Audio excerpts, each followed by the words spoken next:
Ooh. It's Welcome back better. to. Oh shit! Sorry. Oh no, you're fine. You're fine.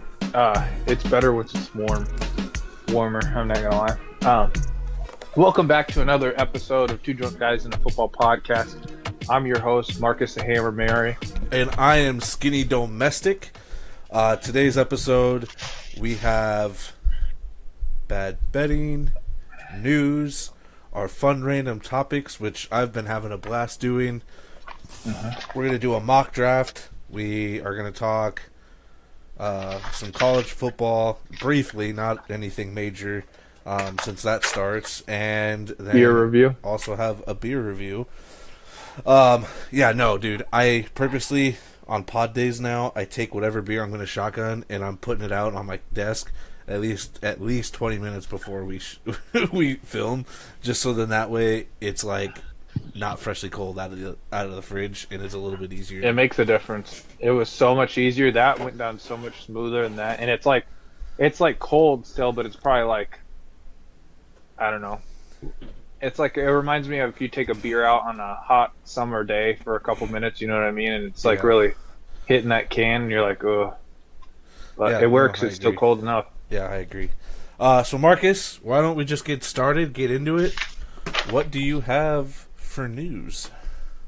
Unfortunately, again, there's a lot of injury stuff. A couple signings of note. Falcons signed Justin Simmons to a 1-year, $8 million contract. He's a really good safety. He was injured last year, I want to say, wasn't he? Yeah, part of for a good portion of the season. The year before, I mean, he was a top 100 player, Pro Bowler. I believe possibly also an All-Pro player. So really good. Bengals, Chris Evans, they're like third-string running back. Tore his pectoral tendon, will miss the entire season. Offensive tackle Deontay Smith for the Bengals will miss the entire season. I don't think he was a starter. I think it was more depth. But, yeah, just depth. Yeah, but still that hurts. Vikings signed Matt Corral and placed J.J. McCarthy on IR.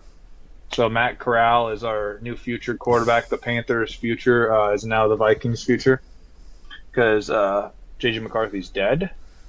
Vikings signed Stephon Gilmore to a 1-year, $10 million contract. I like the move. We needed DB help.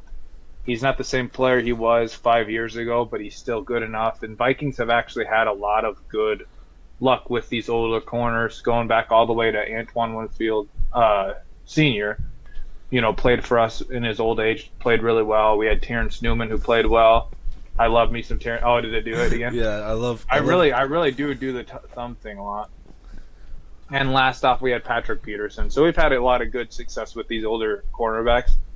I think that he has a chance to really be a star still for the Vikings. Maybe not the same player, but good enough to give us some depth and do some things. Yeah, the Vikings needed it. They've had a rough go with DBs so far this offseason. So, yeah, they definitely needed it. I like it, and he gives you that veteran presence, so I think that'll be good for him.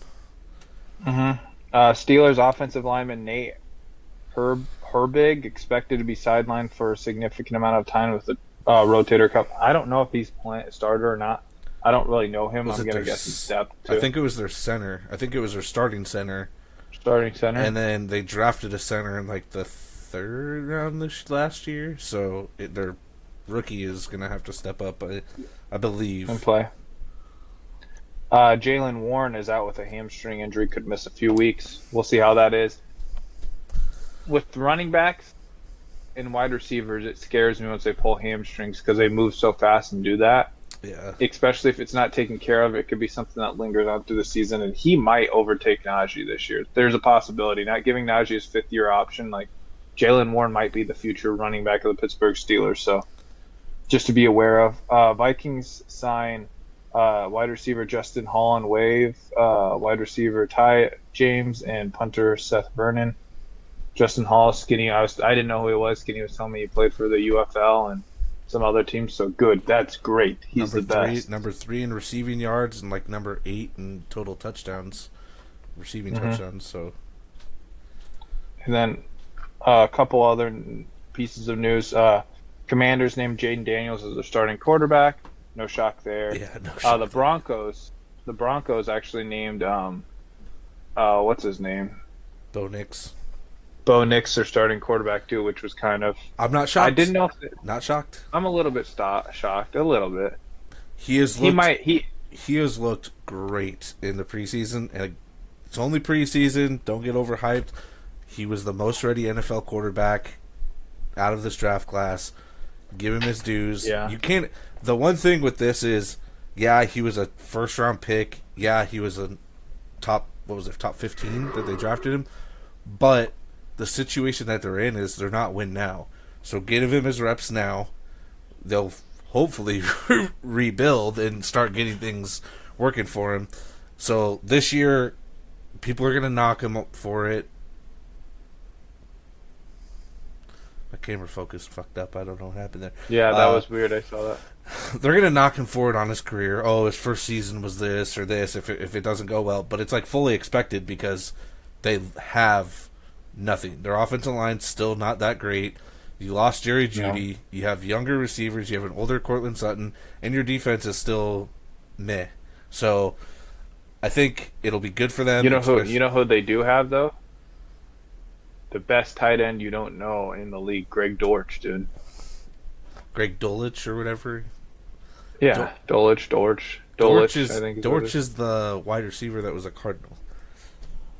Oh, what's his name? That's not Greg Dortch. It's something else. Or maybe it is Greg. No, it's not Greg Dortch. Look it up. No, what is their tight end's name? It's Dulcich. Is it Greg? It's Greg Dulcich. Dulcich. Dulcich. What's the Cardinals now? Now you're gonna bug me. Is his name Greg too? Yeah, I think it's Greg. I think you're right. I think it's Greg. Greg Dirge? People need to come out with better names, better last names. All right, what's the Dirge? Cardinal wide receiver. Greg Dortch. Why are we messing these? I don't know, but either way, best tight end in the league that you don't know, probably. But yeah, they don't have any weapons on that team. That team's going to be ass. He was depressing last season, the tight end, because he got injured. He only played a couple games, but his rookie year he was really good. He had 33 catches, started 6 games, 2 touchdowns, 411 yards. So yeah. Averaged 12.5 yards per reception. Yeah, last year he was one of my breakout fantasy guys, but then he got hurt, and I don't count that because he got hurt. So basically, you were wrong. And then my last one is Saints activate Juwan Johnson off of the PUP, which is good because they need all the weapons they could get. He's a solid tight end too. I liked him. Jameis really liked him. He was good with them. What I have here is, speaking of QB1s, Gardner Minshew, officially QB1 for the Raiders. Oh, that's good. Which is funny because, 3 days before, it was like, hey, I still don't know who I'm choosing. Alec Pierce was like, I still don't know who I'm choosing. And then it's like, we all know who you're choosing. There's no way you're not going to pay. You're going to pay Gardner Minshew $25 million over the next 2 years and not. I want you to watch this, and I want you to post Gardner Minshew's picture off a sleeper. He's on my team. You'll lose it because everyone else's is so serious, and then Gardner Minshew just like this. He's like, here, I'll go find it right now. He's on your team? Yeah, find it. Yeah, he's on my team on sleeper. Yeah, it's really funny. I was looking at it and I was like, this is ridiculous. Like, everyone else is taking it seriously, and Gardner Minshew's doing whatever he wants, man. I just look at my team after that like it's crazy. Oh, he's doing this. Oh, yeah, that's what he was doing. Here, and then everyone else was so serious. Pull it over so people could see it. Gardner Minshew, number 15. Yeah. Coolest dude in the NFL. His workout video that he posted for this season is he's doing it to Creed, Creed in the background, and like people, Is he really? Yeah, and people are like, Gardner Minshew MVP season, right? Like I'm like, okay, come on, guys. I don't know about MVP season, but I think he's better than people act like he is. yeah, he's somebody that I trust. Now that they named him the official starter, I feel a little bit better drafting Devontae Adams. Like if you were to draft him, but I still would rather have other players over Devontae just for fantasy sake. I'm not saying Devontae's bad.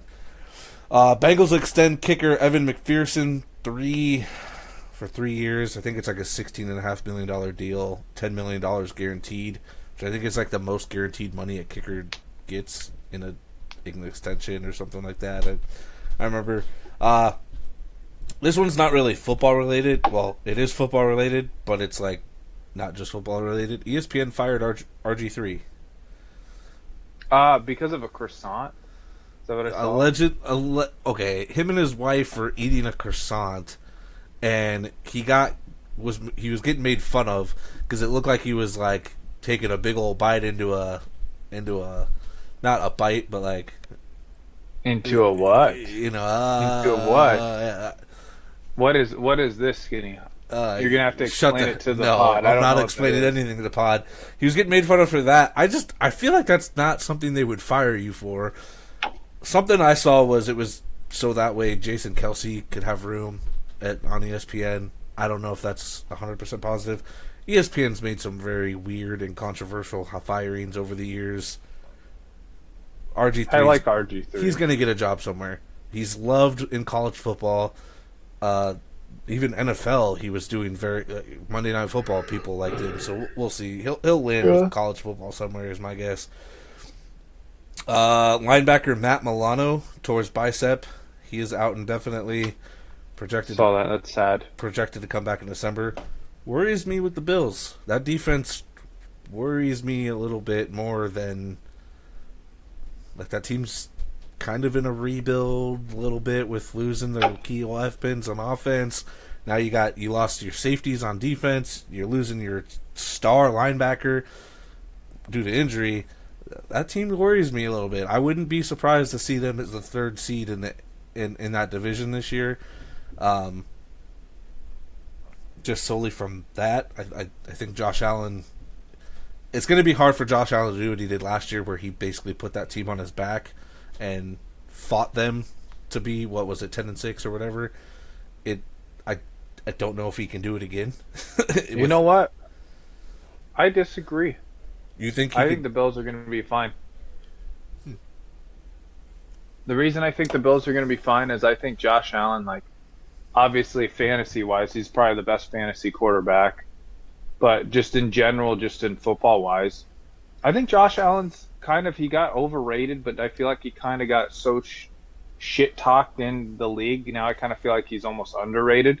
I feel like he has enough around him. He's someone that can kind of win games, improvising and running and doing that kind of stuff. I think this team is going to be just fine. I feel like they have enough weapons that he can still be successful and they can still be a contender.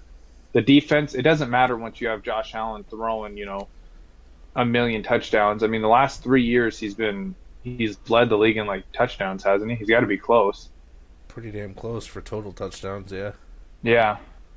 I mean, I think that he's still pretty good. I mean, yeah, he doesn't have weapons, but like Patrick Mahomes, the year that he didn't have weapons, and I'm not saying he's Patrick Mahomes, but he's like, still in that top 5 category of quarterbacks that really can put the team on their back and win. So I'm not worried about him. The defense might be shit, but that means, will they have to win tighter games? Yes, maybe, but will that mean that there's a lot of fantasy points in there? So, like, fantasy-wise, he'll be good. Real NFL, I think he'll be fine. I think that they'll still be. I'm not worried about him. Maybe not. Yeah, third seed in the AFC in that division still might get you a playoff spot. It's still a pretty easy division. Yeah. Like the Dolphins, let's be real. Are you scared of Tua Tagovailoa? Well, and the other one, too, is their defense took a major hit, too, losing players.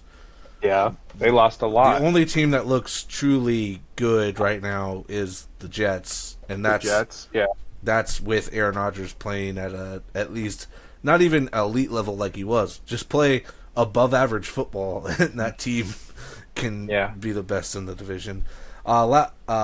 Couple other things here. Matthew Judon traded to the Falcons for a 3rd-round pick. I did not see that. Are you kidding me? Really? So I was watching Hard Knocks. When did that happen? A couple days ago. I was watching. Actually, no, that happened right after we filmed the podcast last week. Why did I miss Matthew Judon getting traded? So that's kind of an insane I was watching trade. Hard Knocks today, and the newest episode for the Bears, and the Bears were going to try to trade him, but the Bears were only going to trade for him the 3rd-round pick for the Patriots asking price is if he would commit to a long-term deal, a contract extension. The dude's 32, so he coming off an injury, he wants to get paid, and the Bears weren't going to commit to anything for an extension, so the Bears didn't offer him anything, and sooner than later the Falcons did it, and Matthew Judon was like, a reporter asked him about how he felt about contract extension talk with the Falcons. They haven't offered him anything, even though he got traded. And he's like, they don't know me as a player, and they don't know me as a person. They've only seen my past. So I don't expect them to offer me a contract based off of this. I'm going to work my tail off basically this year to prove that I'm worth a contract extension. So I did like that comment. That Falcons defense, you had Simmons and you had an elite pass rusher in Judon if he's good to go. I mean, you're looking at a defense that might be a little bit scary. It's a little sneaky. Yeah. You have AJ Terrell, Grady Jarrett. Sneaky. I mean, you're might be able to. I think they're favored to win that division. You might be able to pull away with it now. Falcons. I mean, should obviously be a contender. The Saints, not very worried about it. The Panthers, I think they're still a couple years. I do think Bryce Young will show that he was supposed to be the first overall pick, or a top pick. I think he'll have a bounce back. He has a better offense than he did last year, and I feel like there's better pieces, and they did some stuff. I am worried about the Bucks, but the Bucks still, I like Baker Mayfield a lot. I just don't know what this team will look like. But I'm pretty high on the Falcons, like I said in the offseason, with all the weapons they have, Bijan Robinson healthy, and having all the rest of the stuff. I think they should be a good team. Yeah, and then my a couple other here. Greg Ward, you're only a real one if you know that name. He signs with the Colts. He's one of the saviors for the Eagles, where when we had our practice squad wide receivers in with Carson Wentz because everybody got hurt. Greg Wood was one of those guys that stepped up, and he has a little piece of my heart for being an Eagle and doing that, being a part of that team. Flag football quarterback Darrell Doucette claims to be better than Patrick Mahomes. Hey, do you know who that is? Flag football guy. I do know who that is, actually, because I watched once they had their flag football stuff. Once flag football became really big in 2019, and they had their flag football championship sponsored by the NFL. I watched him. He's good as fuck. He is really, really good. He's really, really shifty. He's a dual threat guy. Is he better than Patrick Mahomes? Not even close. He's not even in the same level. He could not come into the NFL and start for any team. He couldn't even be a practice squad guy. He's not that good. But he's good for flag football. He's really shifty. He's really good at throwing the ball. You have to check him out. Deuce is what they call him. Yeah, he said and he's pretty decent. He said that he's better than Patrick Mahomes because of his IQ. And he's one of those guys that's just because you're an NFL player, you shouldn't be able to just come in and take our flag football spots. You had nothing to do to bring the game up. Blah, blah, blah. You're not going to beat out Tyreek Hill, and you're not. Tyreek Hill is going to play. Justin Jefferson is going to play. You're nowhere near as good as what you think you are if you're going to run next to these athletes. you're going to be significantly Yeah. different. And Some of them are different though. I will give credit to flag football. It is a different sport. Do football skills translate? Yes, but it flag football kind of it's just different. Like once we have once we play in our league and we have some college football players that played for where were they at? Shoot, where were they at? They were from a there's local like school. Graceland. There's Yeah, like D3, D2 schools. I thought maybe we had some from Upper Iowa, but maybe it was Graceland, somewhere like that. But like these quarterbacks and these players are better athletes than us, but it's all about understanding the game of flag football and understanding like how to do it. It's just different. There's a lot more physicality. You can run the ball down someone's throat in regular football. You can't really do that in flag football. You have to have some finesse to it, and it's a little bit different. It's same skills can translate, but it's not a one for one. my only argument is you run Tyreek Hill on a go route in a flag football. There's not a single. No one's going to cover. Yeah, No one's exactly. going to cover. Exactly. I mean, Yeah. so we'll see. I just feel like it's going to be a lot of NFL players. Maybe they'll have a thing where it's like, for our Olympic team, we have to have X amount of flag football players on the roster. Maybe they don't play. I don't know. We'll see. I will tell you though. I will tell you is that guy beat Mike Vick and Seneca Wallace. The teams that he was on, and I don't think he had any. And I know Mike Vick isn't the same as he was, but if Mike Vick would be the greatest athlete still to this day that we'd ever meet in our entire life. You know what I mean? Yeah, I think with that too is, I mean, you have to look at what they have, like it's a team sport, whatever. We'll see. Yeah. Yeah. Speaking of flag, we start flag football this weekend. Our first game, first of. Playing two times a week, except Skinny's being a bastard. I'm not playing on Tuesday nights. I'm not playing Tuesday nights. I'll play Sundays. He's not a dedicated teammate. I'm not What are driving. you wearing? What are you wearing, It's an though? Iowa State shirt. It looked like a jersey with an eye. I don't know what it was. It's I like don't know a- if it's because of cuffs. I Yeah. don't know. It's like a Iowa State long sleeve. I don't know, like a hockey shirt almost, but it's not a hockey shirt. And Should I then wore my Iowa sweatshirt? terrible. We have our first college football game of the season. Florida State play number 10. Florida State, sorry, plays Georgia FSU. Tech this Saturday, 11 a.m. So college football is back. Let's go. And then the next game, games after that are like next Thursday. So we'll have the pod release before those games even happen. So Yeah. we can finally enjoy some college football again. Me more than you, but I need you to watch some college football a lot more this Hey, year. I will, because you want to know what? I've been playing NCAA, so I know some of the players, like FSU. Really good team. I haven't been the head coach of FSU yet, but maybe one day I will. One day. So moving on to the bad betting. Speaking of Florida State, I'm going to have them covering 10.5 against Georgia Tech. I think that's a good solid bet there for the week 1 Florida State game, first game of the year. And then we're going to take Wyndham Clark, PGA BMW Championship winner. So if you wanted to parlay those two together, $10 pays $538. Speaking of the BMW, No, BMW you should have Championship- picked my guy. No, Colin Markwa or whatever. Mm-hmm. Yeah, I was gonna say, for fantasy, for my league, we did the BMW Championship players as our to determine our draft order. So we spun our name, spun the player, whoever we got matched with is who we're with. Literally, like 3 or 4 of you got some guys that'll finish probably top 20, and then everybody else is like, we're expecting like last place. Some of those names were not good. If I get second place this year, Skinny, you know who I won't take? Oh, if you get second If your pick, dad, yeah. If I get second, if I get, you're not picked going to too. take CMC. No, I won't take CMC. Yeah, you right. I know- I think Trey. I- I think Trey had the best guess. It was like you, Milton. Melton, Brooks, Skyler. I think were the 4, and I think that's like Mil-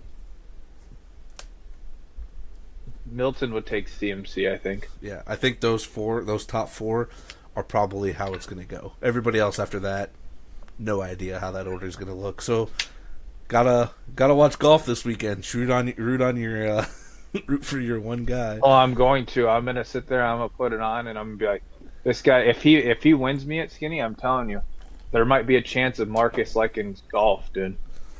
If he wins you, what do you mean wins you? What if he gets you? If he gets me a good pick, what's a maybe good I'll pick? like golf. Top 5? Yeah. If I get top 5 pick, then I'll be like, you know what, golf is kind of cool. Maybe I'll turn on golf every once in a while, give him some views. And then I'll have you start playing it with me finally. We'll see. If I get a bad pick, then I'll know that it's fate. All right. Moving on. Guess what time it is? It's time for the beer review. And Marcus, what beer are we reviewing today? We're going classy. We're going Irish, Dublin, Ireland. We're having us some Guinness. Some Guinness. I really wanted to review Guinness. Guinness. Is it a twist off or a pop off? I think it's a pop off. No, it's twist, I think. It says use opener to enjoy safely. So. Oh, what the freak.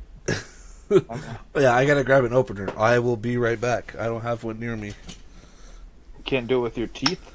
No, I'm not doing it with my teeth. Give me 1 second. If you want to talk, Go ahead and talk. I'll be right back. I just messed up my DeWalt thing, but it's alright. It's worth it. I love me some Guinness. I really do. I don't know, folks. Do you guys like Guinness? Let us know in the comments if you like Guinness, because I like Guinness. I'm going to have to wait to drink this till Skinny's. There's St. James Gate Dublin. It's pretty cool. Wow, dude. All right. So, using the good old Pativ system that we created, we're going to start with the price. I spent $10 on a 6-pack. Yes. Yep. So price. I mean, what was the price of Blue Moon? It's about the same. Yeah, cheaper, maybe cheaper. I think Blue Moon was like $1 cheaper, and we rated it 3 out of 5. Or what did we rate? I don't remember what we rated it. It's hard with Guinness because it's a very particular beer. It's for a very particular time. I would give it a 3 because I don't think it's like crazy. Like, I've never met someone that buys 12 packs of Guinness. I don't even know if they sell 12 packs of Guinness. I don't know. But like, I would give it probably a solid, let's say 2.5 because it's okay. It's not like it's gonna break the bank. It's not something that I think people just buy after work and pound Guinness. If you're pounding Guinness like that, I think you're a freaking psychopath. 'Cause who the hell does that? Yeah, you're giving it a 2.75. $10. It's $1 more than Blue Moon. Blue Moon, I think we gave it like a 2.5. So I'm just gonna I'll give it a 2.75 too, because it's a better, heavier beer. Yeah. And it's a draught stout. So we're gonna go. It's a stout. 2.75. Plus, I think I don't know how much it is to get it in a draft as a draft. Pack? No, it's a draft. I mean, if you're at a bar for a draft, it's got to be like $4 or $5. You think? Maybe. Let's look it up. Let's see if we can find anything about it. But keep talking. So price 2.75 out of 5. Appearance, dude, I love this bottle. I forgot how I don't even think this is what Guinness bottles looked like years ago, because I have not bought a Guinness from a bottle in years. If I do drink it, it's from a draft, and it's hardly ever bought. I think I'm to me, just like how cool and slick this bottle is, and like you said, it's not a beer you're gonna drink all the time. It's like a special beer. I'm giving it a 4.5 out of 5. Like, it's slick. It makes you think you're like classy, I guess, in a sense. Like you're better than everybody else with your drinking it. You got the harp, the black slick look. I gotta give it a 4.5. I'll give it a 5. All right. I do like the black appearance. It is a nice looking bottle. I want to backtrack it. I'll give it a 4.25.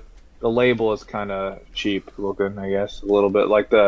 I wish it wasn't plastic. I wish it was just on the bottle a little bit. Yeah, I get that, but no, I like the plastic. I'll give it a 4.25. Okay, so 4.5 average. Nice. Yep. All right, so now we get to open it up. I guess you already have yours open. I waited to open mine. And let's do the aroma first. There's nothing like a Guinness.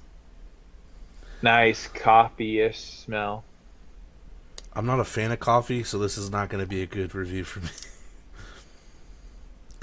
Really? Yeah, I'm not a. I'll give it a 2. I don't like coffee either, but I like the smell of coffee. I'm going to give it a 4. It's going to get a 2 from me because it's like, So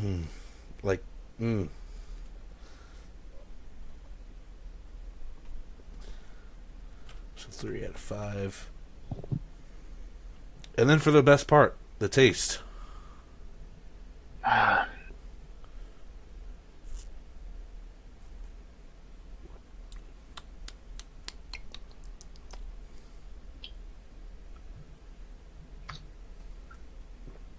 You're making a face.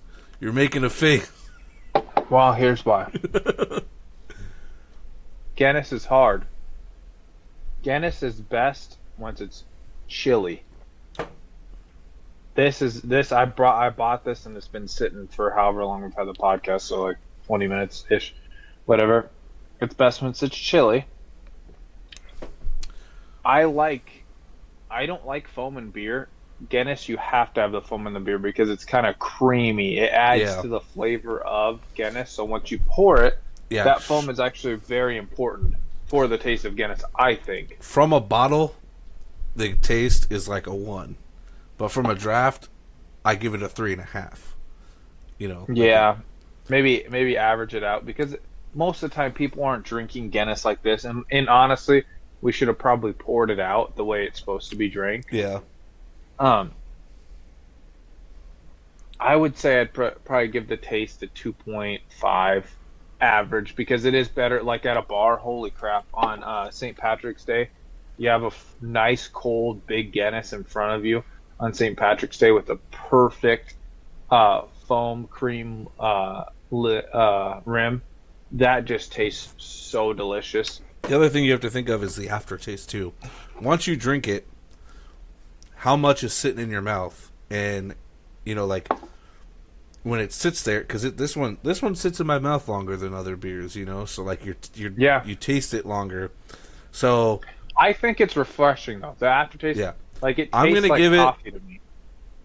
I'm gonna give it. See, what's weird to me is like the smell of it I hate, but the taste of it is a lot better. Like it's one of those things where I just can't smell it before I taste it.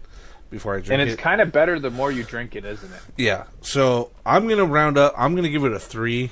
You're going to give it a 2.5. We'll settle at a No, you know what? I'm going to give it a 3 too. Because once it does sit there and linger, like there's no other beer that like I'll clean my palate with this Busch. Once I put this Busch in my mouth, and I like Busch, the lingering taste of Busch is not anywhere near as pleasant as Guinness is. Guinness is a very pleasant beer. Yeah. All right. So with that, the last one is the vibe. What is the Guinness vibe?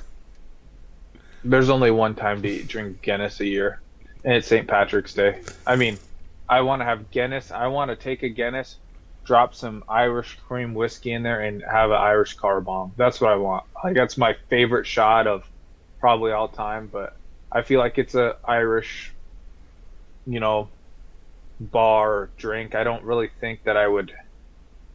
It's not something that if I went to a restaurant, I'd really drink per se. I wouldn't. It wouldn't be my first pick. It'd be something that like special occasions. If someone offers me a Guinness, I'd be, oh, thank you. But I don't think it's something that I would drink outside of like a St. Patrick's Day. It's got to be. It's a very seasonal beer to me. Yeah, Winter, cold. Well, you said for your draft, we're doing Irish car bombs. So to start, Are we actually going to do it this year? Yeah, I have the Guinness now. I just got to get the get everything else. So the average here is out of 5 is 3.31, which puts it as the second highest beer behind Blue Moon. I think Blue Moon's going to be a hard one to beat. Like, we're going to have to find like some crazy beer that we've never had before to beat Blue Moon.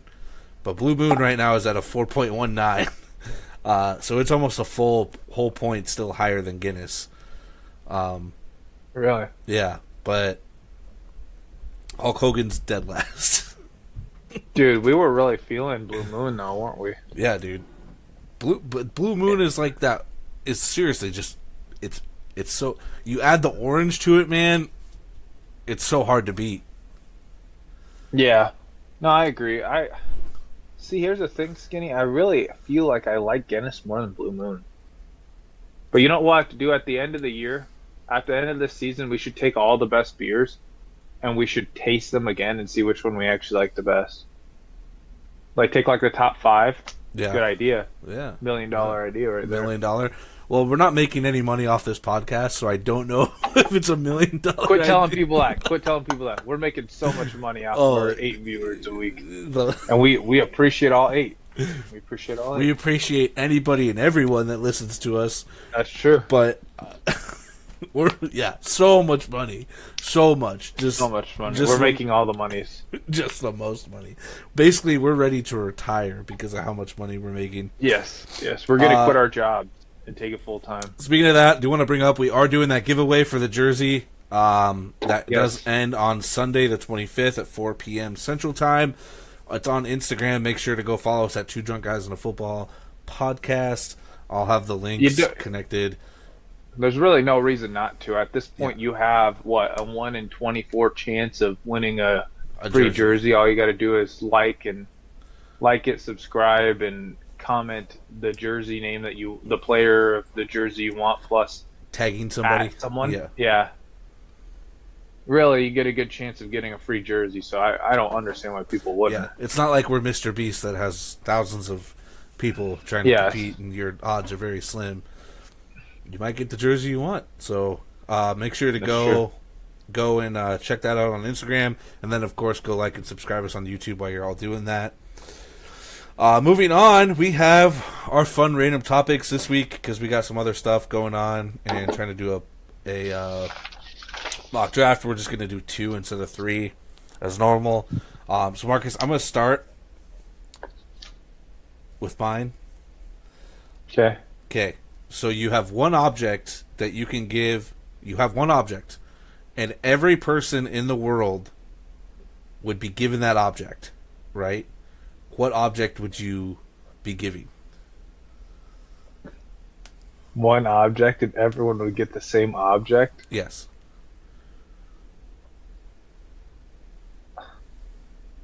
Do I have to do like the nice one? I don't know. You do. I kind of want to see mass chaos. No. I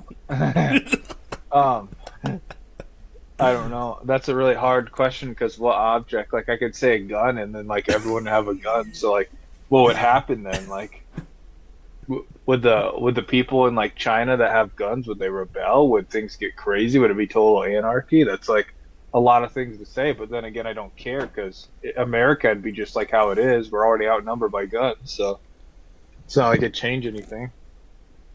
That'd be just crazy around the world. What would happen? I don't know. We'll go adults. You have to be 18 and over too. I'll make it. I guess not everyone in the world. So kids are out of the fact because let's put a let's put a Glock 19 in a 9-month-old baby in Tatum's hands and see what happens. Oh yeah, no, 18 and older. Yeah. I want to say gun. Gun would be funny. I could say house because houses are an item, or does it have to be handheld? No, it can be anything. Anything that you would gift somebody. If you could gift it to somebody, it goes to everybody. I'm gonna say a house. Everyone could have a house. Okay. Everyone could have. I'm gonna go over. You know what I'm gonna gift? I'm gonna gift everyone like Tom Brady's house or something crazy like that. Everyone live in a mansion. You're ending homelessness. Look at you. You're such a good guy. You're ending homelessness. I know. Everybody. I could end tyranny in one go, giving everyone a Glock 19 though. So we'd see what happens. Granted, no ammo, basically pointless, but it'd be crazy. Here's the gun, no ammo though. Yeah, a Glock 19 with 2 rounds and see what happens in each one of them. See what happens. How much chaos is there with those 2 rounds? It'd be like gun game on Call of Duty, man. But one in the chamber.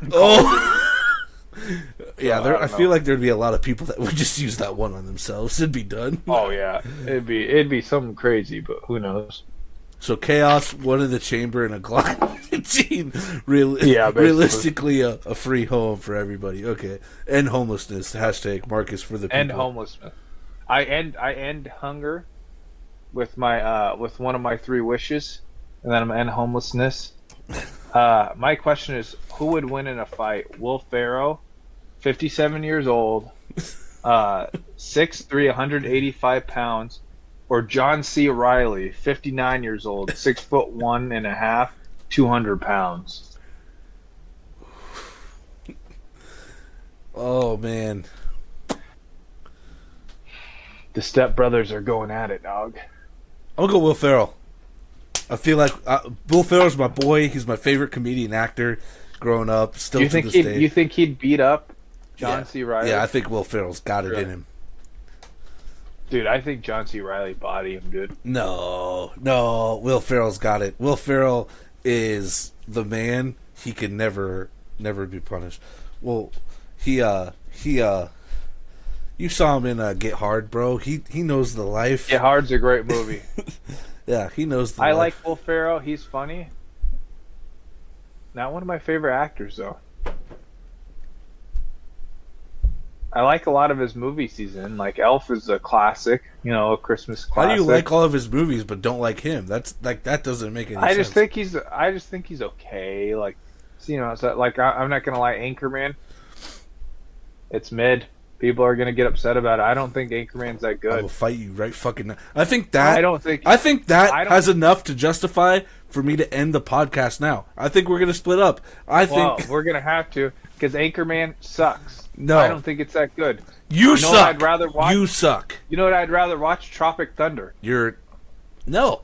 Tropic Thunder's hilarious, dude. Yeah, so is Anchorman. Anchorman, No. Step Brothers, classic. No. All-time classic. Love Step Brothers, but Anchorman, I'm gonna shit on Anchorman. The only good quote from Anchorman is, it works 100% of the time, 60% of the time, or 30% of the time, whatever it is, about the clone. That's the only funny part of Anchorman. See, you didn't even say it right. It works 60% of the time, every time, first of all. Second of all, Steve Carell helps make that movie too, I have to say, because Steve Carell as Brian is fucking hilarious. I love Lamp. I love Lamp. Overrated, Skinny. Overrated. No, you know who I like better than Will Ferrell? This is gonna piss so many people off. I hope you make a short about this.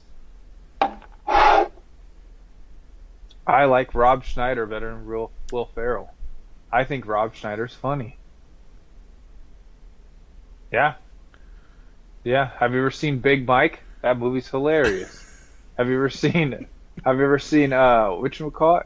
That movie's funny too. Benchwarmers, great movie. Grown Ups, great movie.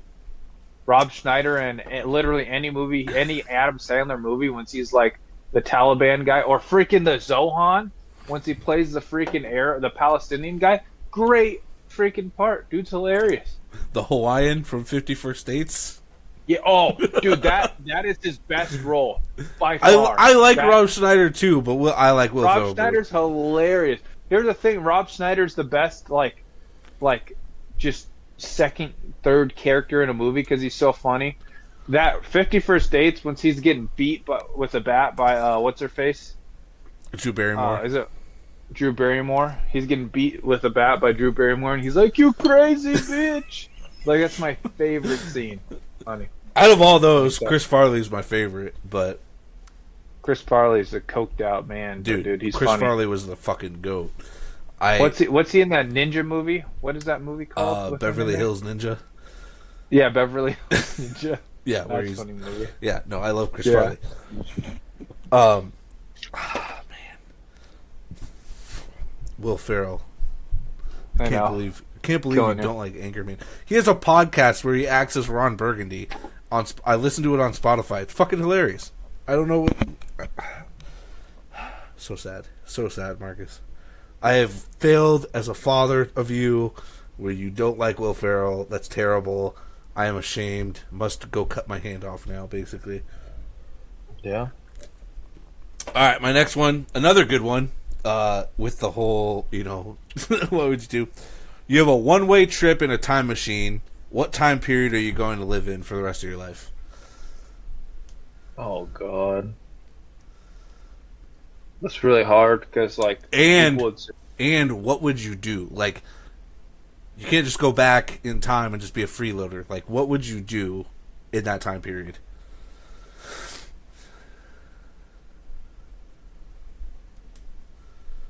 So my golden era, I think, in America was the 90s. I really like the 90s because it's like you have enough technology that life doesn't suck, but not too much technology that it takes over and destroys the family and destroys relationships.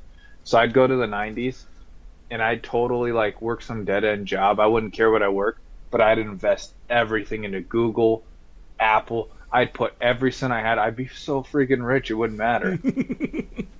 So I would totally go with the information I know now. I'd be sports betting every Super Bowl. I'd be like, oh, in 2000, the Patriots won. Or what I mean? No, that's not. No, you don't get that knowledge. You don't get to know. It's not like you have the almanac of the the winners of whatever. Sure, you can make your... No, you move back. In 2000, Kurt Warner was the MVP and brought the greatest show on turf and won him a Super Bowl. I'd be like that. I'm betting on that, dude. I'm doing it. I'm making all my money. I'm making bets. I'm doing all that stuff. So you'd go live back in the 90s. Yeah, I think so. I think life would be simple. An 8-year difference of when you were born. Yeah, but would I be born then, or would I be No, you'd be alive. We'll say... How old? We'll say 18-year-old Marcus in the 90s. Oh, yeah, 90s for sure. 90s for sure. Things are crazy. People are still kind of degenerate, so you'd have all the degeneracy of today's world, but it's still it's like you're just getting out of the 80s, Reagan. Yeah, you were a teen in the 80s, that was a good time, so... Yeah, dude, I had a great time. I grew up in the 80s. We're scared of not the Cuban Missile Crisis, but we're still in the Cold War. People are talking about duck down and don't die and all that stuff. It'd be crazy. Probably then, though, I think. What's funny is I think 90s. You're the only person I think would ever say the fucking 90s. I think most people would be like, yeah, the 1900s or, the 1880s, shit like that. Where they... Why would you do that, though? Because, you're talking about the there's still, issues then. First of all, the quality of life is going to suck. You're going to have bread, you get to the turn of the century, the early 1900s. You're talking about you're in New York City and your bread's made with freaking sewer water. I don't want that. I don't want that. Are we gonna? We don't even have to go into it, but there's a thing called racism that still existed then. So people are I don't think I want segregation. The 90s, we had some bad times in the 90s. What's his face got beat up by the cops and the LA riots. What the hell is that dude's name? Either way, we don't need to get into it. Not on this podcast. No, we're talking about, but the 90s, racially, things are getting better. People are getting more put together, and like also, things are crazy. Like, the U.S. military has M16A4s. Football is crazy. Like, I get to see the Buffalo Bills lose 4 Super Bowls. I get to see Joe Montana and Jerry Rice like slinging it, and And the like Cowboys. Prime Chris Carter, the Cowboys. Yeah, I get to see all this stuff. I get to see freaking what's his nuts, uh, Plastic Man, the quarterback for the Vikings and the Eagles. Why can't I think of his name? Gosh, no, I'm drawing a blank. The one that played for the Vikings and the Eagles. He's pretty decent. He is a running quarterback. Now I can't think. We literally just talked about him. There's so many names in this brain that I can't remember half of them half the time. Cunningham. Randall Cunningham. Randall Cunningham. Yeah. Randall Cunningham. Like, you got all the crazy stuff. Things are wild. The Soviet Union collapses. Like, you'd see so much stuff. Get to invest in so much technology that would just make you filthy rich. And I could be living the early 2000s and the 2010s, and it'd be better. It'd be better being like 50 in 2024 with like over $1 million. You know what I mean? Like, Over you'd be $1 living million, life. shit. You'd have way more than that. I'd have a ton, but still. No, that's smart. I like that answer. That's a good answer. 1990s. Or is it a surprising answer for you? It was because, like I said, most people would be like, "Oh, I want to go live back in the 1920s," or, like shit like that, like where they're like, they don't think about those long term things. All right. Now I got a question for you. Who has the best juke move in the NFL history?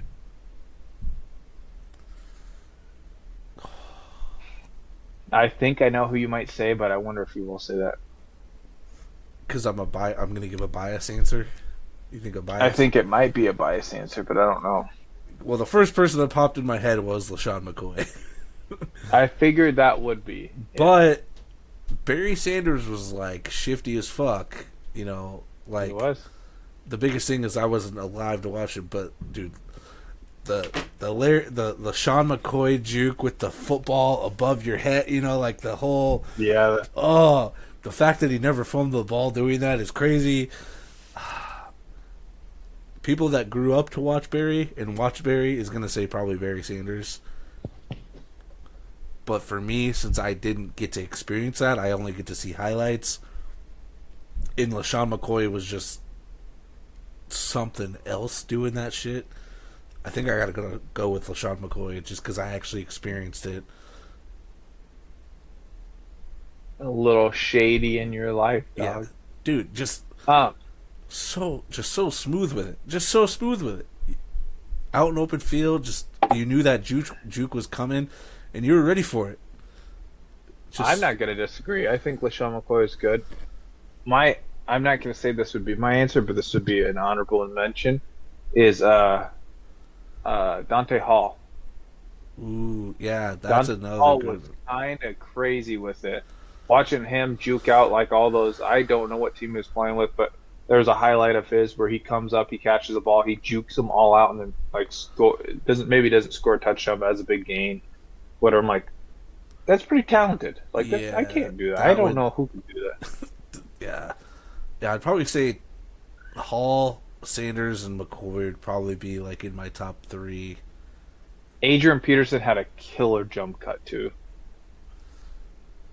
One of the best jump cuts of possibly all time. Is that considered he- a juke though? Like is it? Yeah, I mean, I would say anything. A juke Because a would be jump anything cut, that, like, because a jump cut's like, I would say it's a juke. It's not a truck or a spin. It's not a stiff arm. I would say a jump cut's a juke. I would say like once you stop, once you press back on the stick, and you stop in Madden, I would say that's a juke move. Are you looking up the definition of juke? We're getting very technical here at Two Drunk Guys in the Football Podcast. okay, the jump cut juke is. Yeah, I guess we'll count it as a juke. I think it's a juke. We'll count it. We'll count it. Yeah, I know. But LaShawn McCoy, dude, if you guys have never watched LaShawn McCoy play and look up his juke highlights on YouTube, they're phenomenal. He's good. LaShawn McCoy is good. I'm going to be He biased. should probably be a Hall of Famer, too. It's arguably the second best running back behind AP in the 2010s. I agree. No one beats AP, though. AP is Yeah. I mean, one of a kind. Purple Jesus all day. if LaShawn McCoy somehow had an MVP, I could be like, all right, we can talk a little bit. But that didn't happen, so can't really. That was the most dominant year of it that I've ever seen anyone in sports have ever. And I know I'm a Vikings fan. I know that might be biased, but in it was sports crazy. ever. History, yeah. I think he was so dominant with the team. You got to think about the team. Are you around talking him. NFL or like actual sports? Well, I don't give a shit about any other sport, but like NFL, okay. in NFL history, I think it could be because, dude, he put that team on his back. Like we had Christian Ponder and Percy Harvin didn't play half the year because he got migraines, man. Yeah, that's true. It's all- I'll give it to you. I believe it. I'd give you $1 if you could name any other wide receiver on that team besides Percy Harvin. I couldn't. Exactly. I couldn't. Percy Harvin. I literally could only name Percy Harvin. Yeah, I don't think. And I could name 2 of them, at least 3 of them, maybe. offensive NFL players with that dominant. Yeah, I just. AP's up there as number 1. He's got to be. But anyway, All right, moving on. College football is back. We already talked about it. First games, Florida State, Georgia Tech, Saturday. So we're just gonna get into our Heisman prediction, and then we're gonna do our 12-team playoff. I don't know how deep you went into it. I kind of broke down not very. like a little explanation on why I think they'll be number 1 or 2 or whatever, or how you did it. But who do you have for Heisman? I think Jalen Milroy. I think he's pretty talented. I know he's not the favorite, but he's a dual threat guy. He had a decent year last year. He's not the best passing the ball, but Alabama, I know Nick Saban's gone, but I feel like it should still be a decent team. It's an SEC team. He's a really good dual threat quarterback. He can run the ball really well, very quick. Has a pretty decent arm. I just feel like he has a very good shot at being a Heisman, and this might be his. He might declare for the draft this year because I think he can. I think 12, he might be all. 12 rushing touchdowns, and I think he had like a 26-6 touchdown to pass interception ratio, and he had one of the biggest highlights of the college football season last year with that back of the end zone on the run perfect pass to win a game. He was one of my guys that I wanted to throw in there, but I'm going to be biased and be an Oregon Ducks fan and say Dylan Gabriel, because Dylan Gabriel was good. The throws for more yards than Milroy does. I guess Milroy really had 1 year, full year starting, but has thrown for more yards both times and more touchdowns, all that. So I think it's going to be a lot harder. Where did he play at before? Because obviously he didn't play for the Ducks last year. Oklahoma. So he had 2 years at Oklahoma, and then he played at UCF, I believe, for like 2 or 3 years. But Oklahoma, he was throwing for like 3,100 plus yards, 31 and 38, had 25 plus touchdowns. So I'm gonna say Dylan Gabriel with Oregon, because Oregon's one of those high-powered teams. I know you lost the wide receiver, you lost Bo Nix, you lost Bucky Irving, but they're a heavy favorite to be a top 6 team this year, and I think he's going to put up the stats to take it. And he's a decent scrambler too. He's smaller. He's like 5'11", just under 6 foot. So I think Dylan Gabriel, being a little biased, is going to take it. If he wasn't an Oregon Duck, I'd probably say Jalen Milroy. Yeah. You know what? I'm not going to lie to you. I think I'm going to have another Guinness. Look at you. I will not be having another Guinness. That'll save for draft night next Saturday. I think I have. So, I want to know, who do you have for your number 1? I have Georgia. I'm not gonna bet against Georgia. I feel like that's the new team in college football. They've always been pretty solid. They have Carson Beck as their quarterback, who should be just fine. I just feel like that's going to be the number one team this year. I mean, they always kind of fight for that spot. I have Georgia at my number 5. Really? Yeah. I think they lose to Texas in the SEC championship game. You think yours is? I think that Texas team is better than this Georgia team this year. Really? Yeah. It's college football is so much harder to. I mean, granted, I never was really that big into it, but it's so much harder to predict now that the transfer portals happen and and NIL stuff. And the other one too is teams that you probably should beat could give you a run for your money, and you lose to games that aren't predicted that you lose. Like, I have 2 teams going undefeated this season with Ohio State and Texas, where other than that, some teams could have 2 losses, but you look at their schedule and it's like, I think they could lose 4 or 5 games, just based off of who they're playing. So my number 1's Ohio State. I think Ohio State goes undefeated. I think they take the Big Ten back and claim it as theirs. Michigan's on a down year, losing major players. I think Ohio State's going to be the number 1 seed. Gotcha. My number 2 is Oregon. Just because, Dylan Gabriel, he's the best, I guess. Yeah, I don't know.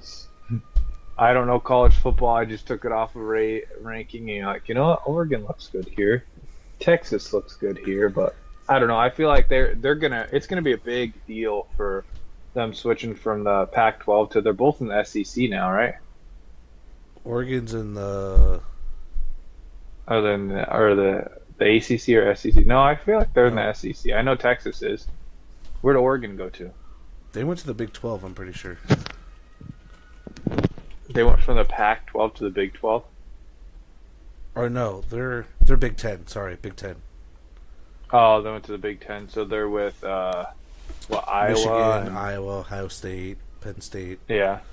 Yeah. I mean, which is still good. I mean, I feel like, do you think the Big 10 or ACC is better? The Big 10. By ACC. Oh, you think the Big 10's better than ACC? Really? The ACC only has like Florida State and Clemson really anymore. It used to be like one of the best ones though. The ACC used to have like the U, where it's like a factory. Iowa, Penn State, Michigan, Ohio State. Good. Now you add in Oregon and UCLA, one of those two. Like, I think it's UCLA. Yeah, you got some pretty decent teams coming in. My number 2 is Texas. I think Texas goes undefeated this year too. Yeah, that's who my 3 was. Ewers is last year at Texas. He's got to prove something. Kind of disappointing though, because I really wanted him to go in the draft so that we could see Arch Manning, because that's who I just hope. I hope the Vikings figure out what they're going to do with the quarterbacks. That's who I want so bad. Let us get a first overall pick and take Arch Manning, because he's at least going to win some Super Bowls. Like, he's got the pedigree behind him. Yeah. My number 3 was Utah. I think they win the Big 12. And looking at their schedule, I just don't think they lose no more than their maximum losses is 2, and their minimum, I think they could potentially go undefeated too. Winning the Big 12 would be big for them. I don't think there's a whole lot of competition for them really, so I think Utah gets that Big 12 bid. I took my number 4 is Ohio State. Because they're Ohio State, and always good. My 4 is Florida State. I think the ACC is weaker. All you got to do is beat Clemson. Beat Clemson, and you're fine. You could beat every other team you play. My number 5 is Notre Dame. Dang, you put Notre Dame way up there. That's impressive. Yeah. I have Georgia solely because they're going to lose to Texas in the SEC championship game. Really? My number 5 is Penn State. Put them up there pretty high too. I mean, I don't know what I'm doing. I'm just throwing things out there. yeah. Maybe I took college football. Maybe I took the college football ratings, college football Hey, 25 all I ratings. know is you need to be prepared for Saturday or Friday night when we do our college football draft again. I'm 'Cause gonna turn on my Xbox and I'm gonna look at the ratings and then the schedules, and I'm gonna go off of that. Marcus is like, I want Colorado first overall.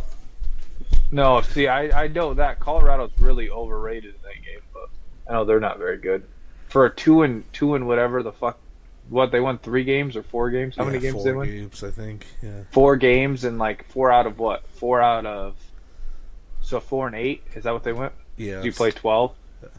4-8 team is an 86 overall is insane, but that's all I'm saying. My next number 7's Alabama. I have Bama at 7. Yay! Look at us. Yay! I just think the new Uh, system we haven't seen yet. Jalen Milroy gonna be a Heisman candidate. I don't think they're going to be as good as they were with Saban though, because And then- Saban's a goat, the greatest of all Oh time. yeah. I just feel like it's going to be a downgrade, and it's like Saban said, he stopped doing it because they care more about the money, less about the being built into players. They And were- I agree with that. They were number 4 with Saban. They'll be number 7 with whoever their new coach is. Yeah. Number 8, I put Missouri. Mizzou. All right. Yeah, Mizzou. You want to know why? Because that one wide receiver that everyone was Darrell Green Beckham was from Mizzou, Oh my goodness. and you know what? That's what I like. That's what I like about. I have them. Penn State. The only 2 regular season losses they've had. I guess my guys listen to my stuff a little bit better because Marcus he's throwing in shit like my number 8's Penn State. Only regular season losses over the last 2 years are to Michigan and Ohio State. They only play Ohio State this year. They could really come out as a 1-loss team. They could be a little bit higher, but the strength of the schedule, I think, puts them at that 7-8 spot. No. Listen to Marcus. I'm right now. I took Eastern Carolina and they're undefeated. Oh no, we lost one game. ECU, are you kidding me? I know what I'm talking about once it comes to college football, baby girl. My next one is Tennessee, not Texas, Tennessee. I just feel What? you don't get the reference. No, I don't. The George Bush reference of there's a saying in Texas, maybe Tennessee. Oh, it's Texas. okay. Now I get it. I guess. Wow, over the head. Hashtag whoosh. Well, you didn't Bomb. say it like he did. First of all, Texas, maybe Tennessee. But I'm taking Tennessee, an SEC team. You know who went to Tennessee? Hendon Hooker. You know who went to Tennessee? Cordero Patterson. You know who went to Tennessee? Peyton Manning. I was waiting. I thought you were gonna say him first. I was like, all right, I guess. My number 9 is Miami. Their only hard team that they need to beat is FSU. The U. Yeah, I think Miami was supposed to be good last year. Had some injuries, kind of fell off. I think this is their year to bounce back and get in that top 10. Yeah, you know what's funny about that? My favorite college football teams, I jump between the University of Miami, Louisville, because of Teddy Bridgewater and Lamar Dog, and then probably FSU because of Jameis Winston back in the day. No, I swear, I like the Florida teams. And then Skyler's a Florida State fan, and he loves we all love Jameis, but Skyler was a Florida State fan because of it. dude, the Florida State was crazy. Him dude. and Dalvin Cook. Yeah, Dalvin Cook. A lot of good players came from Christian Ponder came from FSU. A lot of good players. You're gonna say good players? Great players. Too. Christian Ponder, great in college, terrible in NFL. My number 11 or my number 10 is Oklahoma. Boo. He's shaking his head. He's like, oof. Yeah, okay, Skinny. Shows what you know. Oklahoma has the easiest schedule per my bullshitter meter right now. So. Oklahoma ain't doing shit in the SEC this year, especially losing Dylan Gabriel. I think their quarterback's General Booty. It's a grade A name. grade F play. I don't know. My number 10 is Ole Miss. They got to play OU, who they'll beat. They'll play LSU, who they'll beat, and they might lose to Georgia. They'll probably lose to Georgia. Ole Miss. You know who went to Ole Miss? Yeah. The better Laquan Eli. Treadwell. The better Manning brother. Eli. Laquan Treadwell. Eli Manning justifies that. Wait. You know who else? You know who else went to Ole Miss? DK Metcalf. Yeah, and DK's top. You know who else? I don't know because I don't care. Eli Manning, 2-time Super Bowl MVP and 2-time Super Bowl winning quarterback. Eli Manning. Peyton Manning, 2-time Super Bowl MVP. No, he was not. No, he was not. One time. Two-time Super Bowl winner. Eli has 2 Super Bowl. Like 8-time. Maybe not 8-time. 8-time Super or MVP of the league, possibly. Maybe 7. Eli's got the 2 Super Bowl MVPs over him. All right, who's your number 11? Eli. FSU. Wow, you're way down there. My number 11 is Notre Dame. Really? Yeah, they don't play. They're going to lose to FSU. They're going to lose to, and then they play A&M, Louisville, and USC, like major games. I don't know. Yeah, I agree, but no, Notre Dame's the best, dog. That's where Rudy came from. That's where Kyle Rudolph and Harrison Smith came from. So yeah, fuck you. And then, number 12, who do you got? Say it on 3. 1, 2, 3. Michigan. Liberty Flames. Liberty who? So how this college? Because clearly you haven't done your research and looked into this. The Liberty Flames. The other favorite is Boise State. The 5th highest ranked conference championship gets an automatic bid to the college football playoffs. So we don't have a Pac-12 anymore. So the next highest is conference is those guys' conferences. So what's their conference, MAC? Oh, dude, let me look. MAC, Sun Belt, American. Well, the college football playoffs is really weird, dude. They're in the Conference USA. Then the USA conference. You know how hard it is. See, you haven't played NCAA 25 because you suck at life, but it is really hard to once you're in Dynasty to figure out if you're going to be in there unless you're like ranked top 10 because it just doesn't make any sense. Oh yeah. Oh yeah. Yeah. So Boise State's in the Mountain West, and they're a heavy favorite to hit that 12 spot. But I think it's going to be Liberty. They're bringing back their stud. It's going to be ECU. No, shut the hell up. I think Liberty Flames is going to take it for that auto bid. I think the 5th highest ranked conference out of the Power 4 now because Pac-12 is no longer existing. It's going to be Marshall. No. It's going to be Marshall. All right, let's get to this draft. Tell me when it's going to be Buffalo. I'm ready whenever you are. Okay, I'm gonna hide my face again. They can see your face. Draft settings. Let's go to draft order.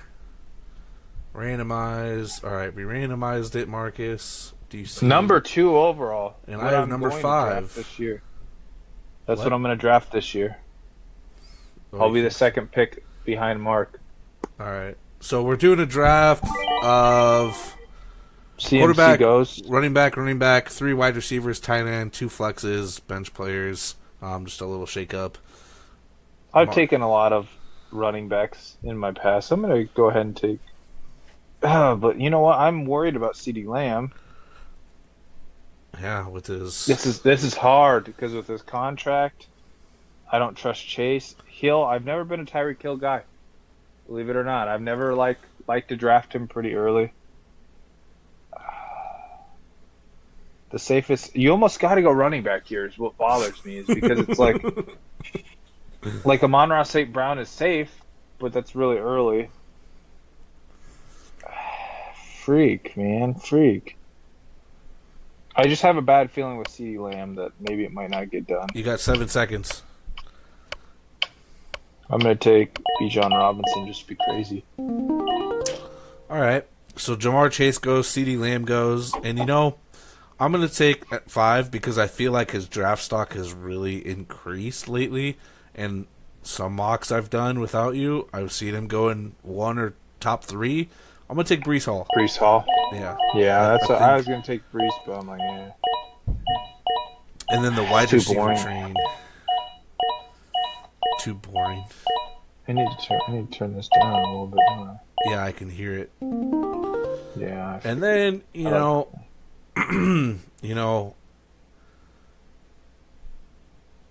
Puka went really late in this. yeah, wide receivers start coming and dropping off a little bit. Running backs are there. Man, this is kind of a bad spot to be in right now. I always go running back heavy, and that's on purpose because clearly what's there. But it's also like You got to. you kind of have to because you don't want to overdraft some of these other wide receivers. So I'm going to take Travis Etienne. See what we got. Travis Why is he Kelce not- went. Wow. Over Sam Someone Laporta, too. Sam Laporta's going way too early. I think Travis Kelce's going way too early in the second round, too. But that's just me, though. It's a really hard position. This is a really hard position to draft from. I'm not even gonna lie to you. Oh, yeah. So you want to be number 2 overall in our draft, then? No, I don't know if I do. I'm gonna take. It's so hard because like all these players, like Chris Olave, I'd like him in the 3rd. I am really high on Isaiah Pacheco. Nico Collins scares me. You almost gotta take like someone that you seconds. know is gonna shoot. I know. 5. I'm gonna go ahead and take Isaiah Pacheco. I feel like he's in for a big run.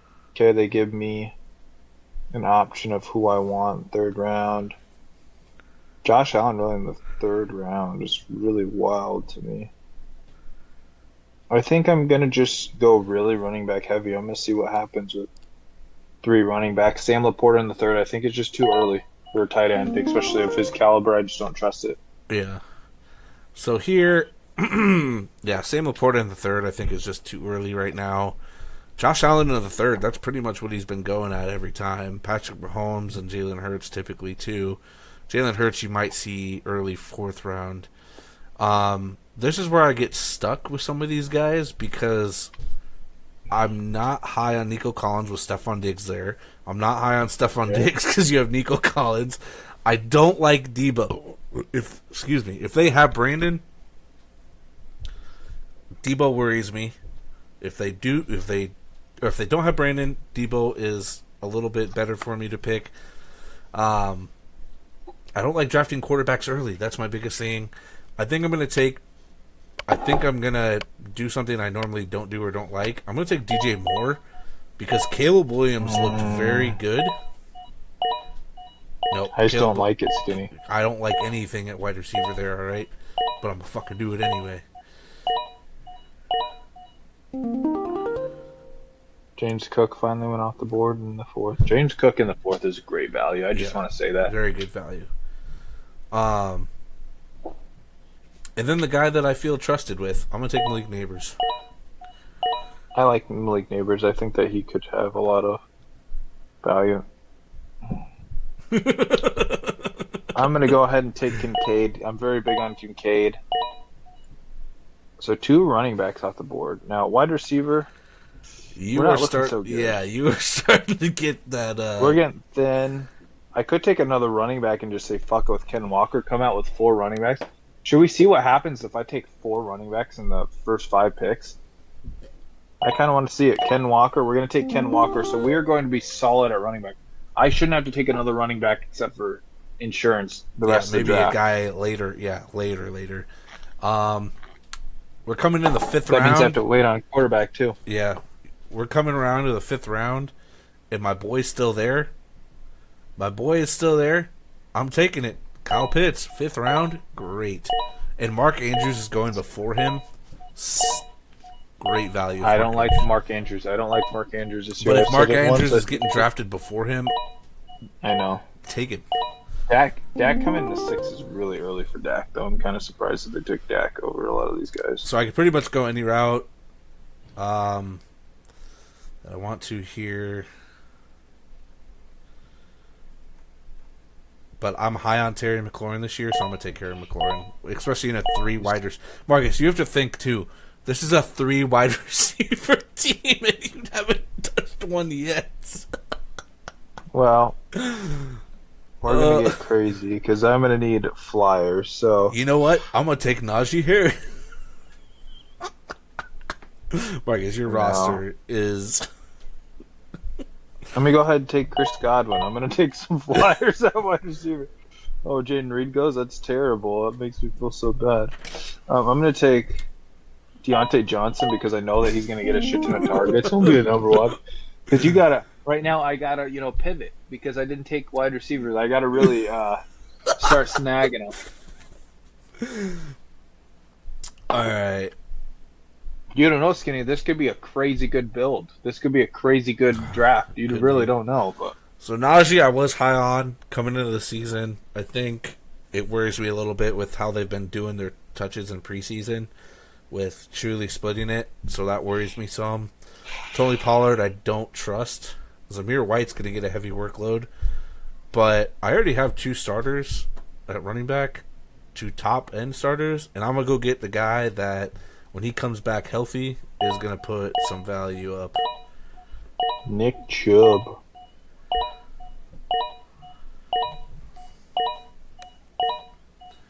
K1 finally went. K1's probably the last to the Jordan Love. Pretty good, too. Yeah.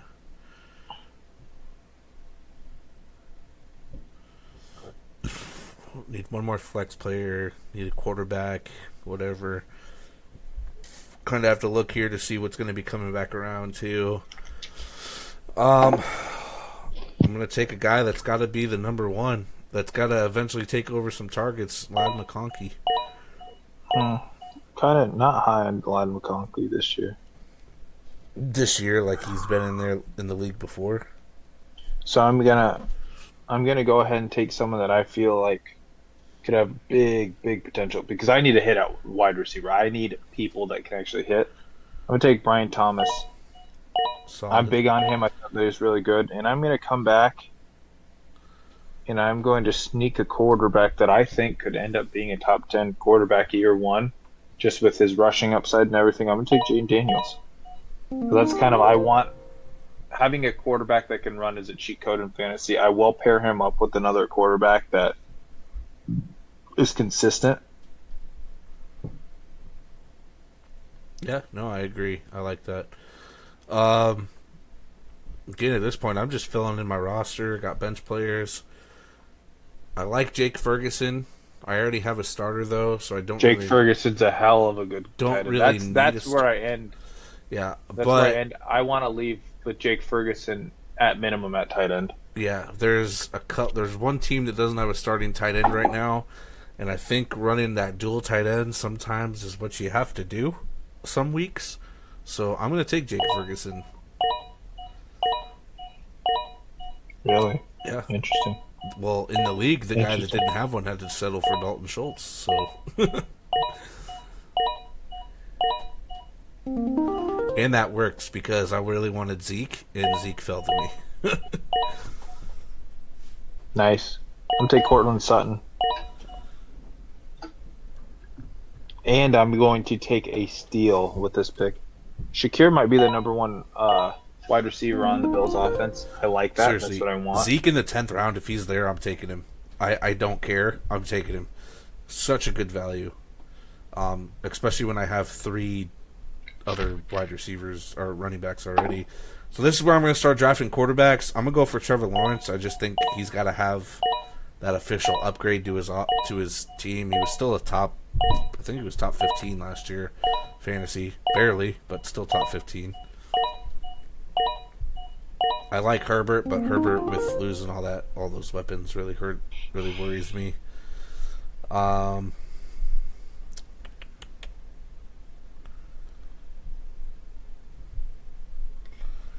There's people that can sling it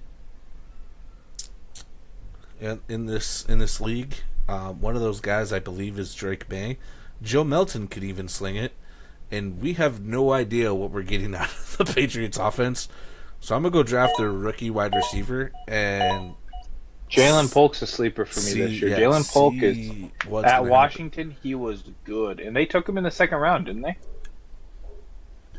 I want to say he was their second round pick. So like Jalen Polk, legitimately could be legit.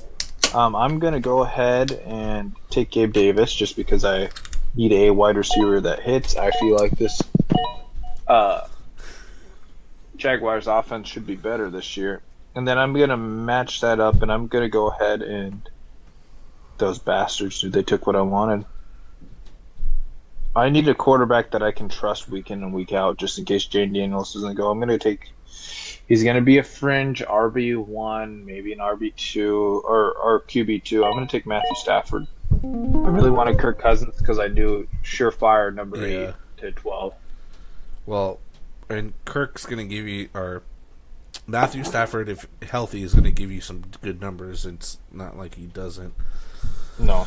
Yeah, so now we're pretty much to the point where you're starting to draft guys that you hope have some breakouts, backups, whatever.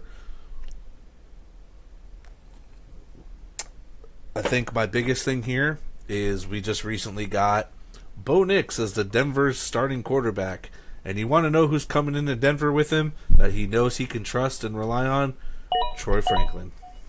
And that's who I got on my fantasy dynasty.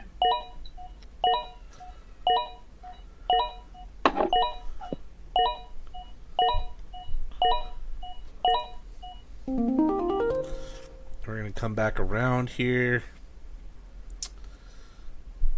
Quentin Johnston is starting to look a little better in camp. He's been catching some crazy balls that he usually normally drops.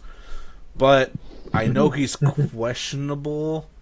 And again, this is something that I can kind of be okay with because it's a mock. And depending on how deep your league is, might be worth it. But I don't think Devin Singletary is going to be the guy for long. I'm going to take Tyrone Tracy. I think he's going to come in. I do like that. Potentially take that starter spot or take significant catches. I do like that a lot, actually. I think he's also beefier than Singletary too. So goal line. I mean, I gotta take shots in the dark at wide receiver. I don't have a lot of running back depth. Is there anyone that is? I'm gonna take Bucky Irvin. I think if I didn't take Bucky, I think you were gonna take Bucky. And if I took Bucky, you were going to take Tracy. I just felt like that was going to happen. Yeah, you were right. I was going to take Tracy. You were 100% right. You know how I draft so well, though. Yeah. You really do. Yeah. I'm going to go ahead and take Quentin Johnston just because, he has been a bust this year, but, I'm kind of excited about the upside, possibly. Yeah. I'm going to take one guy that I think is going to have some upside, and that's Malachi Corley, because I'm reaching here. At this point, you're kind of reaching because it's one of your last 2 picks. Kind of just filling your roster. For upside. Yeah, and get what you can. And then... For how much stuff we did, Skinny, we really didn't do bad on the pod today. No. Time-wise. And then with this one, I'm going to take... I need a backup quarterback. I need a guy that's going to produce some value to me. And I'm going to take Daniel Jones. Good. I'm glad. I'm going to get Jermaine Burton. Because I don't trust what's going to happen with the Bengals this year. That's why I actually took him off my taxi squad for my rookies in the Dynasty. Because he could have value, and he's a freaking monster. He played at Alabama, right? Yep. Dude's a monster. He can really play, and, Joe Burrow needs someone to throw the ball to. And with T. Higgins and his contract thing and Jamar Chase with his contract thing, I don't know who's going to do it. Yeah, so let's look at my team. Yeah, I finished Jaden with... Daniels. Oh, sorry, go ahead. No, you go ahead. What you going to say? So, I got Trevor Lawrence, Breece Hall, Travis Etienne, DJ Moore, Malik Neighbors, Terry McLaurin, Kyle Pitts, Nick Chubb, Landon McConkey, Jake Ferguson, Ezekiel Elliott, Jalen Polk, Troy Franklin, Tyrone Tracy, Malachi Corley, and then my backup quarterback I have is Daniel Jones. So my quarterback's Jaden Daniels. I got Bijan Robinson and Isaiah Pacheco. I took Chris Godwin, Deontay Johnson, and Brian Thomas. Took Dalton Kincaid, Josh Jacobs, Ken Walker, Cortland Sutton, Khalil Shakir, Gabe Davis, Matthew Stafford, Bucky Irving, Quentin Johnson, Jermaine Burton. Which I don't hate this team. Like, I feel like this team's got a lot of potential. I have before, so here's the hard part about it. You really have to weigh, do you want the running back over the wide receiver? That's really what it comes down to. Running backs are so much harder. I'd rather have depth at running back and hit with a wide receiver than vice versa because it's so much harder to have good running backs. Now, granted, you have good wide receivers, it makes it a lot easier. Wide receiver at catch is worth more than a touch.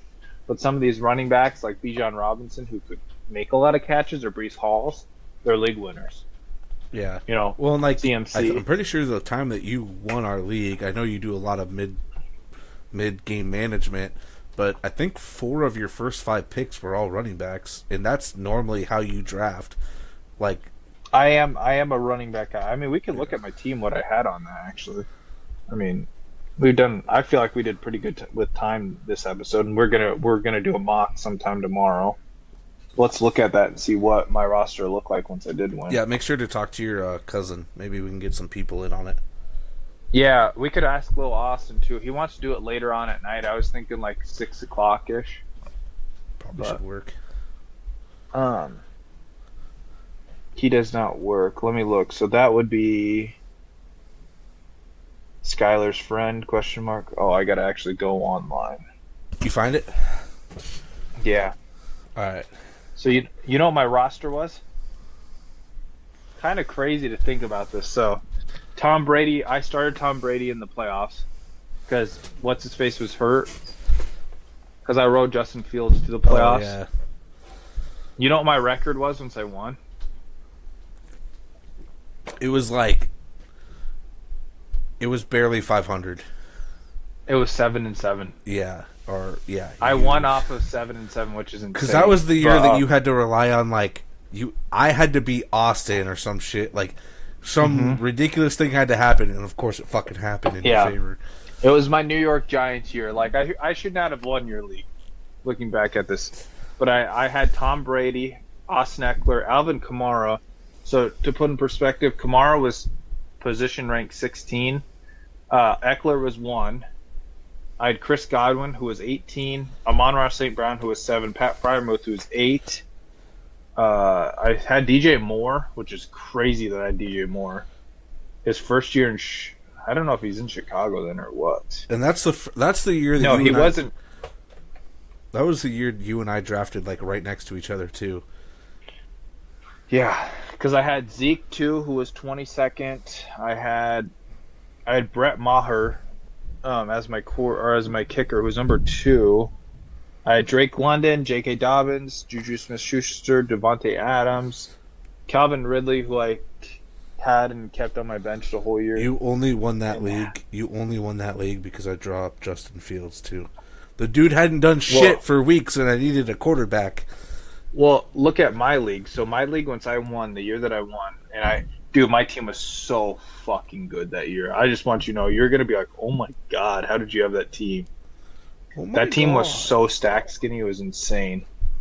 El Capitan. So I ran that year. Listen to this, Skinny. Quarterback. So I won the championship. Granted, what's his face died, and it changed it. I would have lost. I had to run with Jared Goff. I had Josh Jacobs, who was position 3. Jared Goff, who was 10, and I had Jalen Hurts, who was number 3. I had Eckler, who was number 1. I had Jalen Waddle, who was 8, and Tyreek Hill, who was number 2. Juju Smith-Schuster, Darren Waller, Jerry Jeudy, and Ken Walker the third. I had freaking Jonathan Taylor, Jalen Hurts, Chris Olave, AJ Dillon, Dalton Schultz, who is number 9. I had Alan Lazard, Trayvon Burks. I had Haskins for some reason, Hassan Haskins, and I had Kyle Pitts. Yeah, I don't know. I don't know how that all works. That's the thing, though, Skinny.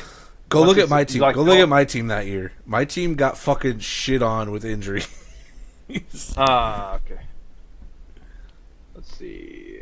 Let's show all. Yeah, that was the year you went 0 and I went 1. did I you went win 1 and 13. Yeah. Gardner Minshew, Leonard Floyd, Najee Harris, Deontay Johnson, Zay Flowers, Darius Slayton, Dawson Knox, Drake London, Cam Akers, Antonio Gibson, J.K. Dobbins, Gus Edwards, Gerald Everett, Allen Robinson, Van Jefferson, Quez Watkins, Zach Moss, and Debo Samuel. Yeah, your team is ass. Yeah, because That's terrible. think about, I had Darius Slayton playing at some point because so many people were injured. I had to, I want to look at your league. I want to look at my teams once I lost to. Let's see. Look at history. What defect?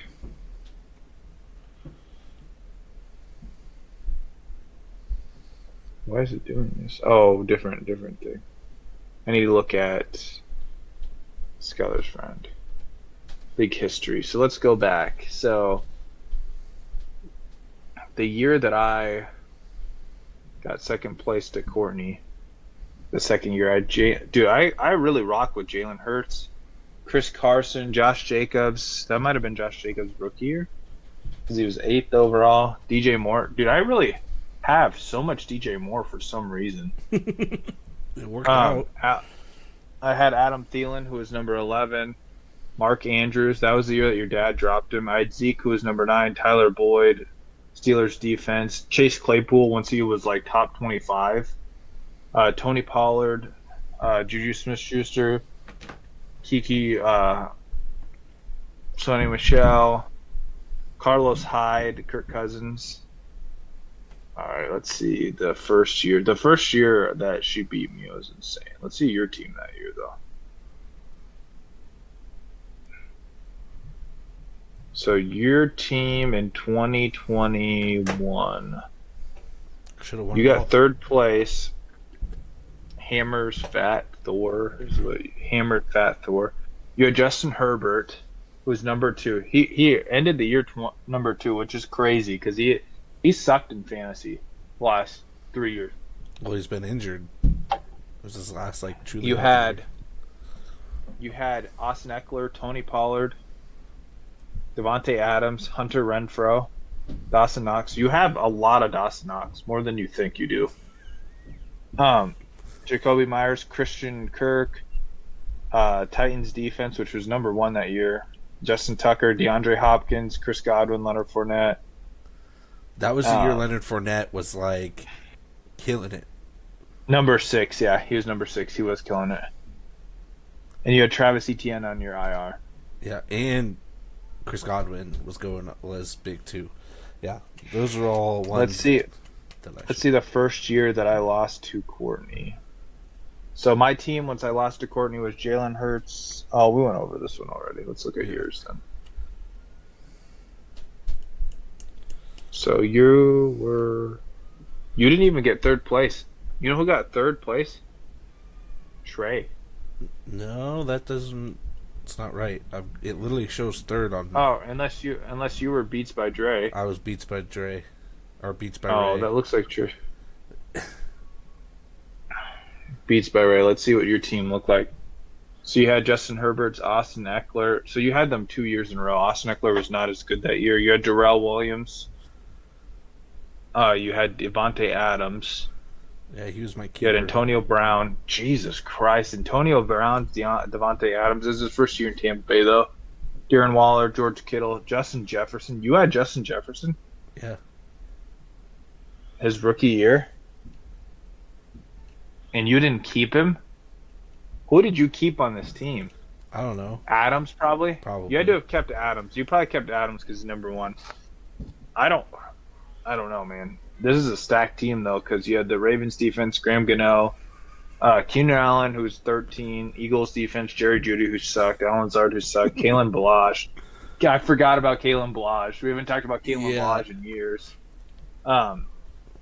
Salvon Ahmad, I remember him. Jalen Guyton, Ronnie Smith, and then Raheem Mostert. Yeah, that wide Wow. receiver core is what carried me to like. Yeah. You're telling me. And Let's see what our teams look like the first year, 2018. Oh, jeez. Marcus Team Hammer went 6-6-1. Oh, it won't show us the roster. Oh, really? No. It will not show us the roster in 2018. Let's see the year that you got second place, 2019. You had Russell Wilson. Dude, you freaking love Austin Eckler, and you do not win with him, man. You had Austin Eckler. Dude, I don't win without him either. You had Marlon Mack. You had Michael Thomas's best year. Yeah. You had prime Michael Thomas, Cortland Sutton. You had Hunter Henry, Chargers Hunter Henry, Gus Edwards, Justin Watson. I didn't know Justin Watson played in Tampa Bay. You had Ravens defense, Jake Elliott, Leonard Fournette, who was number 7 on the year. You had T.Y. Hilton, Marvin Jones, John Brown, Jonathan Williams, Eagles defense. That was John Brown's last good year too, with the Bills. After that, he fucking fell off. What did my team look like in 2019? I just want to know what the hell was I drafting. I put we suck, so I was 4. I've gone 7-7 so many times. It's insane. Yeah, that's what's crazy. It's crazy because like I make it to the playoffs. You literally are like the fucking new. You literally are like the New York Giants in terms of finishing records and somehow getting to the championship. But you're not the New York Giants because they've won twice. See, I had once I played against Courtney, I was so dominant, but I was always like the 3rd record in the league. Yeah. So that year I had Jameis Winston number 5, Philip Lindsay 19, I had DeAndre Washington. This was who was starting last week. I had Devontae Adams, who was 23. I had him the year that he was hurt. I had D-Hop, who was number 5. I had Darren Waller, who was number 3. OBJ 25, Adrian Peterson 36, Vikings defense number 5, and Matt Gay. I had Adam Thielen, Chris Carson, Josh Jacobs rookie year, Kirk Cousins. I had Devin Singletary, Alexander Madison, James Washington. I had AJ Green. Yeah, see, most of these people on the bench were who we were probably starting. Yeah, they just got hurt or whatever, but. Yeah, I mean, like your dad's team last year wasn't that great? I don't want to talk about my dad's team. We're not going to talk about that. We're going to move on. We're going to end the show on a good, happy note because I got to go feed my family and. He's sad now. I don't want to. Yeah, see, you brought it up, and now I get sad, dude. Like I have his ring right here, and you know how hard it is to look at this shit every day, waiting for knowing that I have to hand this to my dad. Here's the thing. You would have rather gotten blown out, wouldn't you? Yes, I would have been rather blown out than fucking lose by 1 point. I don't want to talk about it. It sucks. It's one of those shitty fucking things. Skinny. This could be your year if you win my league. Congratulations. I won it first, so that's all that matters. I just wanted to win everything before you.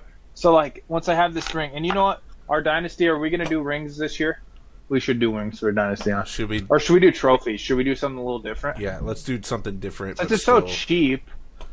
And it's both of us going into it. Let's do like a trophy or something. We'll do something that's more. Yeah, we'll do something different for the Dynasty League. But yeah, with that, make sure to go follow. I have the Instagram page pulled up here. Go follow Two Drunk Guys in a Football Podcast on Instagram. Join our. Fuck you, Marcus. Join our jersey giveaway. It's the photo. Please do. It's the photo of Marcus going into his freshman year at college at Ellsworth football. Look good, dude. Bring back the hair. I'm telling you. You liked it? Yeah, bring back the hair. Really, you liked it? Yes, bring it back. Grow it out a little bit. Bring it back. Bring it back. Were you when you were shaving it in the back? Were you doing like the strip to like pointy angle or?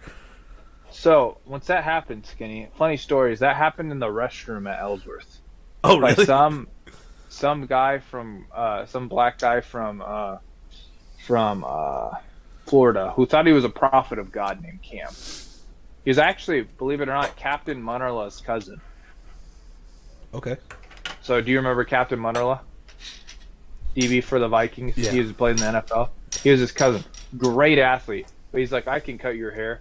Literally took just a pair of random clippers. Did not change the blades or anything. Just had like the same thing. Did that, and he's like, I'll make you look good. And then he charged me like $5 for the haircut or something like that. Did you? And it was a good haircut. I look good. In the back, did it like, was it like the like right here. like as it came back, did it meet at a point, or was it still just normally faded in? No, it was faded all the way through. Yeah, you need to like, you still have like kind of the same haircut, but it's not. But the you same. like the straight like fade like a one guard like almost zero all the way around like from here down. Now you're talking about like I look like a freaking soldier cut, dude. You look like I don't know, but bring it back. Bring it back. It looked like Skinny loved it. I don't know. It just looked. It looked more. I don't know. It just looks. Just bring it back. Bring it back, Marcus. Okay. All right, but yeah, go follow us on Instagram. Go follow and like the join that the giveaway ends Sunday. Got flag football. We got our college football team draft this weekend. Next week we'll get into. Next week we're gonna actually finally. I think. Let me look at the schedule. Next week and the week after we do our AFC and NFC predictions, MVP, all that other good stuff. And Yeah. so a lot of NFL talk with the that coming to the end. Talk about some of the college football games that happen or upcoming. We're gonna be doing a ton of drafts Yeah. too. So Tomorrow, be prepared. We'll tomorrow, be live. later today, we'll go live doing an auction, mock auction draft. It sounds like and then Friday we'll have college football thing that I might maybe throw on live too. Might as well, maybe. Yeah. But with that, go like us on Spotify, Instagram, Facebook, YouTube, X. Anywhere you get your podcasting. No, it's not anywhere you get your podcast because we don't have that. We're not anywhere. TikTok, if you want to get them. Like and subscribe, my friend. Fucking cheers. Cheers. Oh, dude, nice.